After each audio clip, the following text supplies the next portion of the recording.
told your friend you're not okay. You fade away. 자, 지금 20년 만에요. 부동산 경매의 신청 건수가 넘치다 못해 포화 시장으로 흘러가고 있습니다.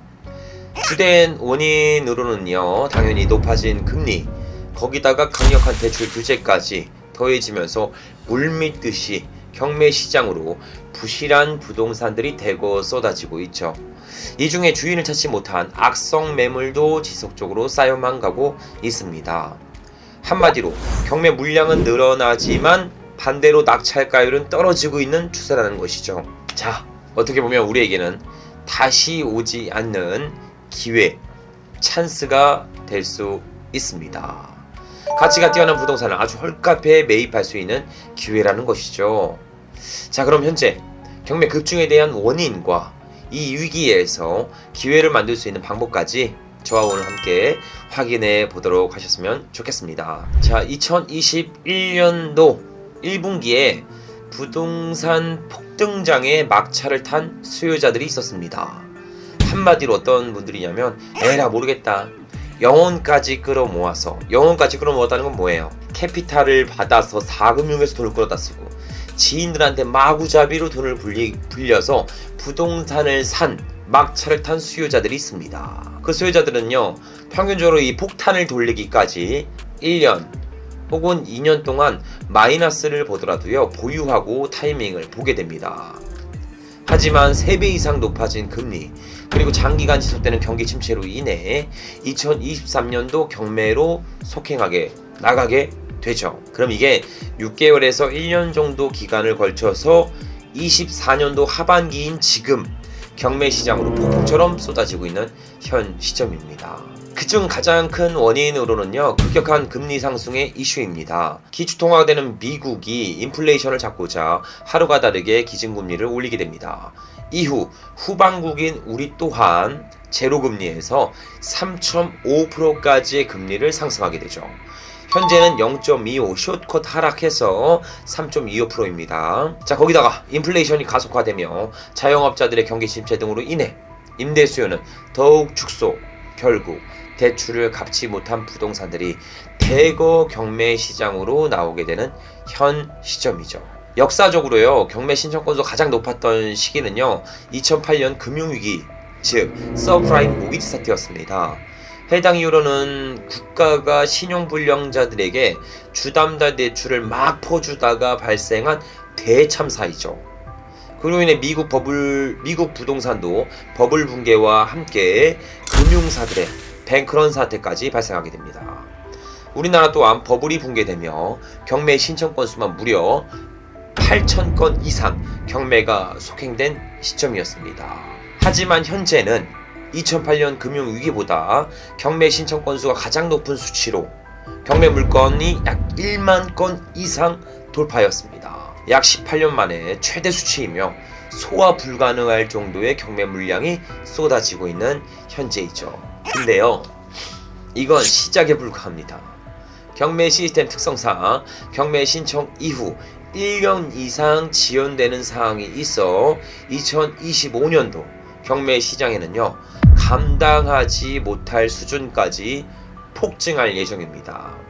여기다가 대출 규제는 더욱 옥죄어 오기에 주인을 찾지 못한 부동산들은 넘쳐 흐를 것으로 예상이 되죠. 이 중 가장 높은 비중을 차지할 부동산은요, 고금리, 경기 침체 여파를 정면으로 받아들인 자영업자분들의 상가가 경매로 물밀듯이 쏟아질 예정입니다. 또한 서울에 있는 꼬마 빌딩이 최고다, 이렇게 생각한 디벨로퍼들의 사옥형 올근생 건물도 쏟아질 예정이죠. 그 외에 전세 사기에 문제가 된 빌라나 오피스텔 등도 더욱 증가될 예정입니다. 그 예로 지난해 월 500에서 한 600건 정도 되는 빌라의 경매 물건이요, 올해 들어 1000에서 2000건으로 2배 이상이나 급증했습니다. 이것도 주인을 찾지 못하는 물건이 계속 누적되며 쌓여가면서 법원 경매 시장에는 누적 물건 역대 최고치를 기록하고 있죠. 이렇게 물건이 많이 쌓여가다 보니까요, 신종 경매꾼이 등장합니다. 참 기발해요. 말씀 한번 드려볼게요. 시세 2억짜리 빌라입니다. 예를 들어 2억인데요. 이 해당 빌라에는 전세가 들어가 있어요. 얼마에? 2억 5천에. 시세보다 전세 금액이 높죠. 그러니까 예전에 이 빌라의 시세가 3억 정도 됐을 때 2억 5천 전세를 맞춘 거예요. 근데 빌라 시세가 떨어지다 보니까 2억까지 떨어진 거예요, 현재는. 근데 전세는 2억 5천에 들어가 있죠. 그럼 시세는 2억인데 전세는 2억 5천에 들어가는 이런 역전세 물건들이 발생되는 겁니다. 이런 경매 물건은요, 무한정 떨어집니다.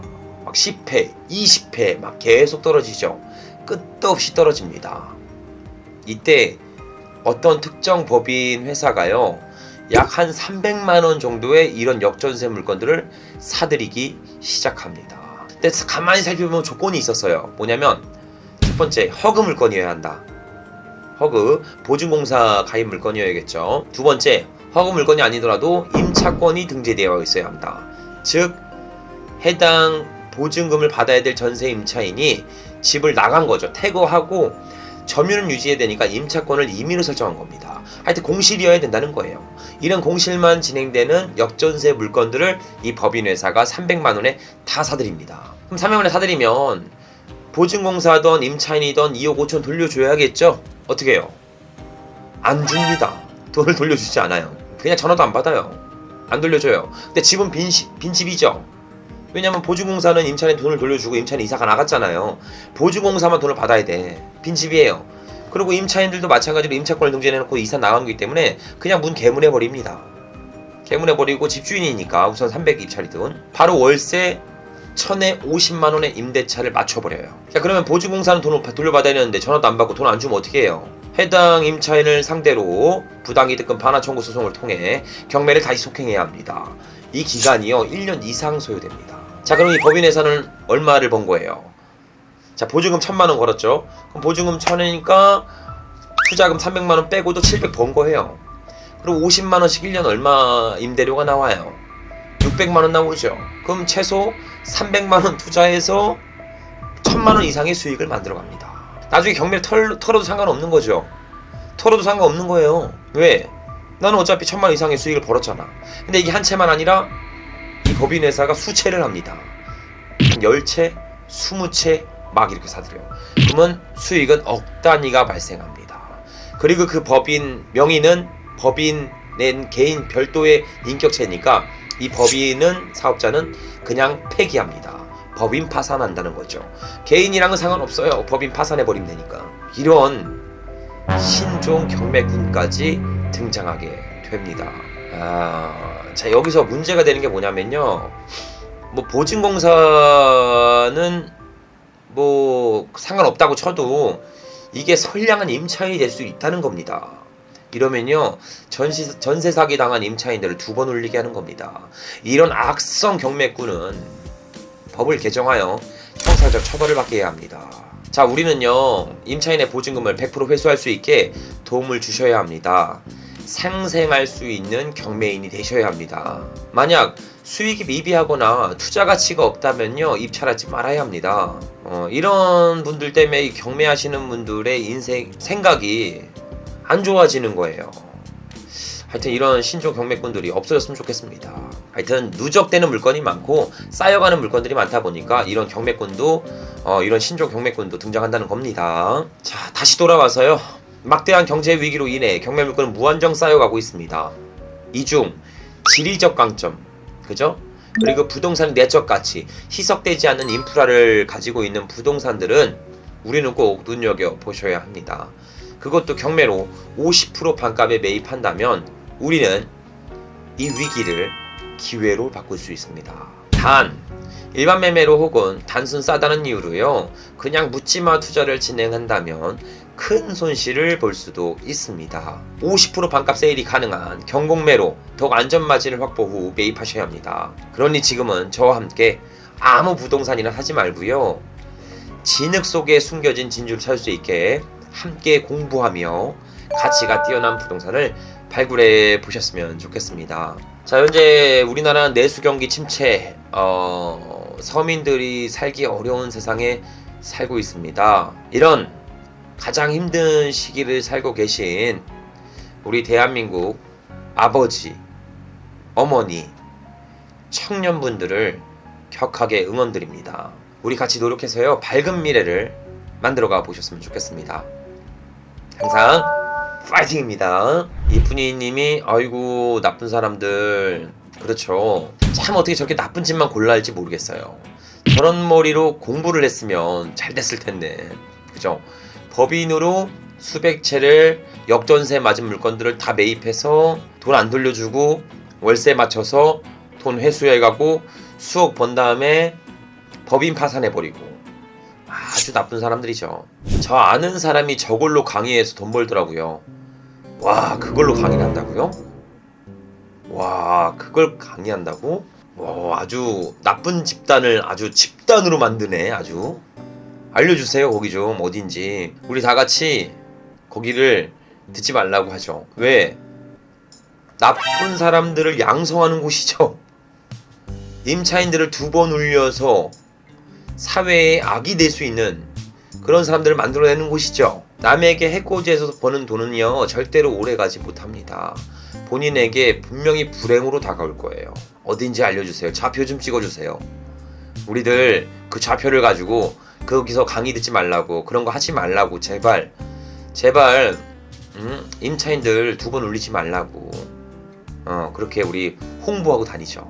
맞아요. 저런 쓰레기들 때문에 착하게 경매하시는 분들이 다 색안경을 쓰고 보게 되네요. 맞아요. 우리는 사회에 대한 선한 영향력을 펼치는 경매인들인데 임차인들을 도와드리고 채무자분들을 도와드리고 건물의 가치를 올려서 다음 수요자들에게 예쁜 부동산을 선사하는 그런 아주 선한 역할을 하시는 분들인데, 간혹 저렇게 한두 분 때문에 전체 경매하시는 분들을 나쁜 사람이다 이렇게 보게 됩니다. 그래도 우리는 꿋꿋하게 선행하면서요 경매를 잘 진행해 보도록 하시죠. 안녕하세요. 명도 듣고 내야 하는데 전세 사기 피해자이시고 한쪽은 생활이 어려운 분들이고 명도를 해야 되는데 괴롭네요. 우선 배당받을 게 있으신 분들이죠. 우선 그분이 힘들고 뭐 전세 사기 피해자 그건 둘째 치고 우선 그분들 배당 받아 가시죠. 그러면 우리 김가영님한테 연락이 올 겁니다. 명도 확인서 달라고. 근데 이 명도 확인서는 집을 비워야 줍니다. 그렇기 때문에 명도가 그렇게 어렵진 않는데요. 김가영님 다시 얘기해 주셨는데 배당이 없대요. 배당이 없다고 합니다. 그럼 어떻게 해요? 그냥 인도명령 진행하세요. 어쩔 수 없습니다. 법원에 진행하는 인도명령 신청을 통해 인도명령이 송장이 도달할 거예요. 점유를 빼지 않으시면 뭐 이게 집행을 한다. 그리고 계고까지 진행하세요. 그러면 아마 우리 낙찰자분에게 연락이 올 겁니다. 나가고 싶다. 언제쯤 나가겠다. 그러면 크게 무리하지 않는 한도 내에서 이사비를 요구한다면요. 그냥 좀 드리고 명도를 집행까지는 하지 말고, 그러니까 계고를 하라는 건 뭐냐면 제가 얘기를 해봤자 어차피 크게 도움이 안 돼요. 법적 절차를 밟으셔야 합니다. 그래야 상대방이 나 나가야 되는구나라는 걸 확실하게 인지하고 나간다고 연락이 와요. 그러면 내가 나가라고 하는 게 아니라 법에서 나가라고 하니까 나가야겠다는 생각이 조금 더 빨리 듭니다. 그러면서 이사비를 조금 요구할 텐데요. 무리하지 않는 한도 내라면 그냥 지급하시고 마무리하시는 게 좋습니다. 자, 여기까지 우리 시청자분들과 요즘에 경매 물건이 왜 쏟아지는지, 그리고 신종 경매꾼이 어떻게 등장하는지, 그럼 우리는 어떻게 준비해야 하는지, 이런 얘기와 전체적인 우리 시청자분들과 소통하는 시간들도 따로 가져봤습니다. 그러니 앞으로 위기에서 기회를 볼 수 있도록 우리 같이 공부하면서요 우량한 물건들을 진흙 속에 숨겨진 진주와 옥석들을 잘 발굴해서 수익으로 연결해 보도록 하셨으면 좋겠습니다. 오늘 라이브 방송도 즐거웠고 행복했습니다. 감사합니다. 다음에 라이브 방송도 또 뵈시죠. 감사합니다.